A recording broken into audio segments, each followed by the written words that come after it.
दोस्तों बात करते हैं मूड स्विंग्स पे। कई बार ये वर्ड हम यूज करते हैं, हम रूटीन लाइफ में इसका अनुभव भी लेते हैं। कभी हम लो फील करते हैं, कभी हम हाई फील करते हैं, कभी हम डल फील करते हैं तो कभी काफ़ी फ्रेश फील करते हैं, कभी हम हैप्पी रहते हैं तो कभी हम काफ़ी दुख का सामना करता है, ऐसा फीलिंग हमें हमेशा रहता है। या फिर कभी हम बहुत लाइट रहते हैं तो कभी हेवी रहते हैं। This is what mood swings. और इसका जो परिणाम है आपके हैप्पीनेस ग्राफ पे काफी जाता है। तो है क्या ये मूड स्विंग्स किस वजह से होता है? अगर मूड स्विंग की मैं बात करूं तो it depends upon heart activity, bowel activity, माने जो लार इंटेस्टाइन होता है और जो हार्ट होता है उससे रिलेटेड प्राकृत जो चलगुण होता है। और चलगुण में चलते समय जब दिक्कत आती है तो इस तरीके के मूड स्विंग्स देखे जाते हैं।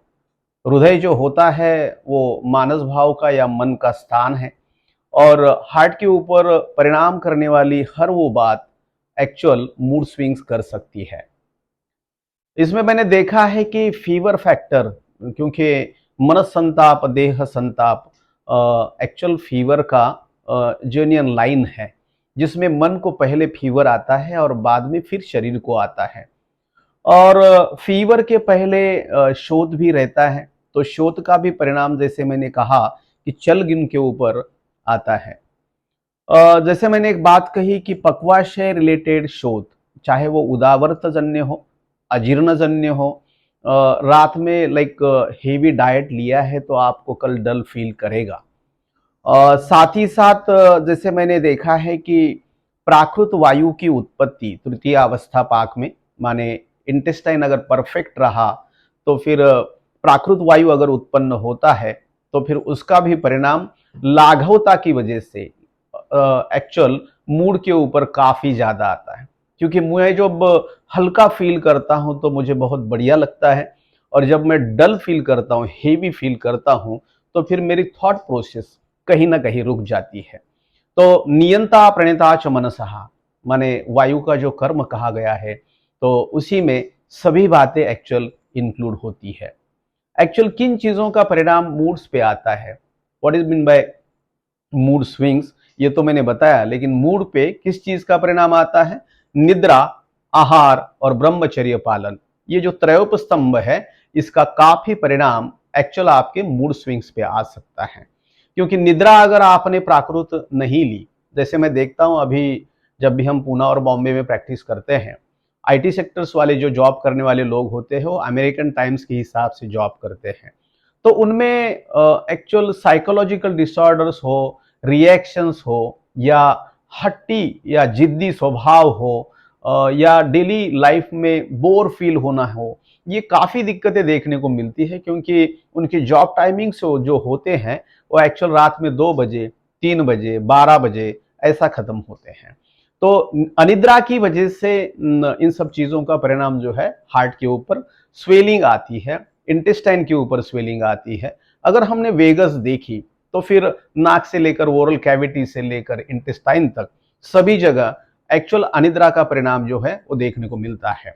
साथ ही साथ आहार हमने देखा है कि तमगुण प्रभाव का आहार जो है आजकल ज्यादा देखने को मिलता है, जिसमें गुरु भी होता है, स्निग्ध भी होता है, ऑयली होता है।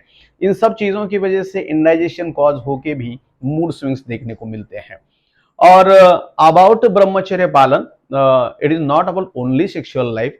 हम इंद्रियों का निग्रह कर सके, ऐसा कंट्रोलिंग फैक्टर हम में नहीं हो तो हम उसे ब्रह्मचर्य पालन के अगेंस्ट कहते हैं। इसलिए ब्रह्मचर्य पालन यानी वैराग्य वाली जो स्थिति है, जिसकी वजह से हैप्पीनेस ग्राफ माने इंद्रियों को कंट्रोल करने की वजह से काफी अच्छा रहता है। साथ ही साथ मैंने देखा है कि कोविड हो या बिफोर उसके 3 से 4 साल पहले 2016 से एनवायरमेंटल चेंजेस काफी देखने को मिले हैं।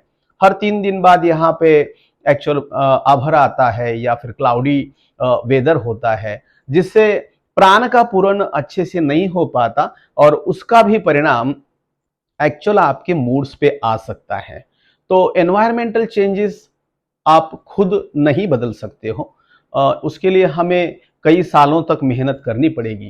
तो इसके लिए मैं सुझाव देना चाहूँगा कि exercise is the best option, क्योंकि आपने अगर आपके हार्ट की कैपेसिटी डेवलप की, तो आप एनवायरनमेंट में होने वाले बदलाव जो हैं, उनको काफ़ी अच्छी तरीके से फेस कर सकते हो। तो ये सब चीज़ें हैं जो आपके मूड्स पे इम्पैक्ट लाती हैं। हमेशा अगर फ्रेश रहना चाहते हो, एनर्जेटिक रहना चाहते हो, तो इन सब चीज़ों के बारे में सोचना ज़रूरी है। And all is well. हमेशा कहते रहो कि सभी स्थितियाँ बढ़िया है, सिर्फ मेरी मनस्थिति छोड़ के। इसलिए जो हनुमंत माने मारुति राय की जो उपासना है, तो प्रसन्नात्मेंद्रिय मन, और उसका मन और आत्मा हमेशा प्रसन्न रहता है, और वही तो स्वस्थ की परिभाषा है। सो फॉलो करो सभी चीज़ों को, तो आपका मूड हमेशा फ्रेश बनाए रहेगा। Thank you.